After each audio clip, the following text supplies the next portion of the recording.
Balisa ka na naman. Umiiyak ka na naman.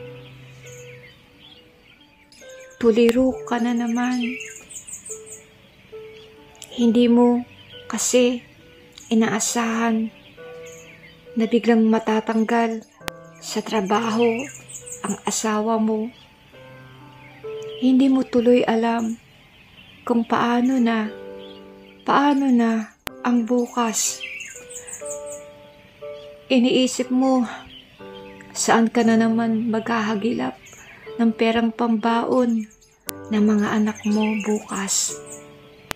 Tinatanong mo ang sarili mo, saang kamay ng Diyos mo hahanapin ang perang pambili ng pagkain, pambayad ng kuryente, pangbayad ng renta, mga bills, maintenance at kung ano-ano pa. Anong mangyayari sa iyong pamilya sa araw ng bukas?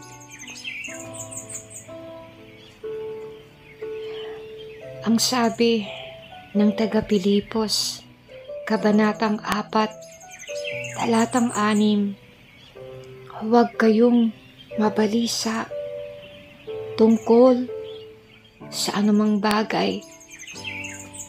Sa halip, hingin ninyo sa Diyos ang lahat ng inyong kailangan sa pamamagitan ng panalangin may pasasalamat. Huwag mabalisa. Huwag kang mag-alala. Ang paalala ng salita ng Diyos sa iyo, kaibigan. Huwag mag-alala. Huwag magugulumihanan. Huwag kang mangangamba. Ipayapa mo ang iyong kaisipan. Ipayapa mo ang iyong kalooban. Huwag kang mag-alala. Alisin mo ang iyong mga mata sa pitaka mo. Alam ko, walang laman ang pitaka mo. Walang laman ang bank account mo. Alam ko na wala ng laman ang alkansya mo. Huwag kang mabalisa. Huwag mong masyadong problemahin kung saan ka kukuha ng makakain, kung saan ka kukuha o magdedilihensya ng pera. Alam mo ba, kaibigan, ang sabi ni Jesus, don't worry. Don't worry.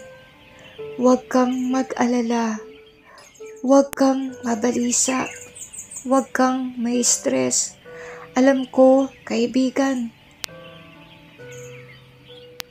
Alam ko, kaibigan, ang daling sabihin na huwag kang mabalisa. Pero kapag ikaw ang nababalisa, kapag ikaw ang nasa ganitong sitwasyon, hindi mo rin alam ang gagawin mo. Ang sabi nga ni Jesus sa Mateo 6:34, huwag mong alalahanin ang bukas, dahil ang bukas, siya ang mag-aalala sa sarili niya. Tayong mga tao, ito ang ating kahinaan. Inaalala natin ang mga problema sa isang linggo, sa isang buwan, sa susunod na araw. Hindi pa dumarating, nag-aalala na tayo. Sabi ni Jesus, huwag kang mag-alala, huwag mong alalahanin ang bukas. Ang bawat araw, sapat na ang problema nito. Sapat na ang problema. Huwag kang mag-alala. Huwag kang mabalisa. itiwala mo ang iyong kalooban. Itiwala mo, ipanatag mo ang iyong kaisipan. Kaya bang pahabain ng stress o ng pag-aalala ang buhay mo? Kaya ba nitong dagdagan ang haba ng iyong buhay?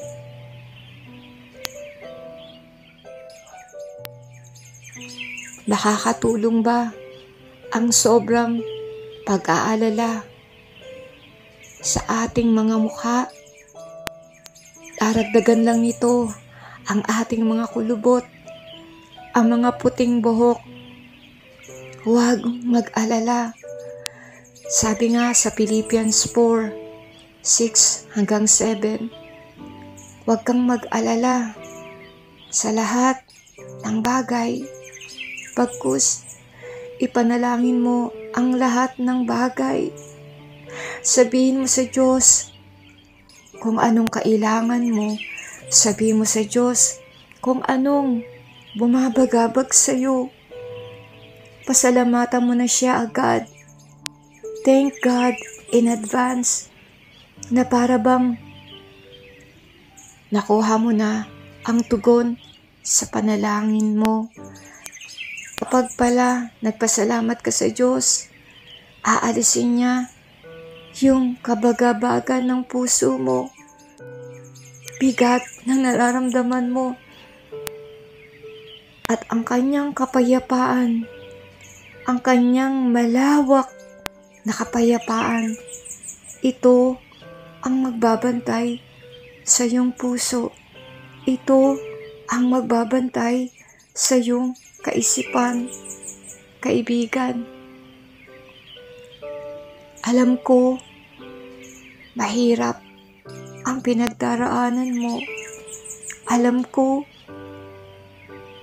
na mahirap tumayo na nag-iisa bilang isang single mother, bilang isang single father, bilang isang stay-at-home mom, at nasa ibang bansa ang iyong asawa.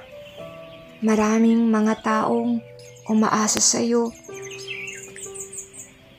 Kaya kaibigan, gusto kitang palakasin. Huwag kang mabagabag.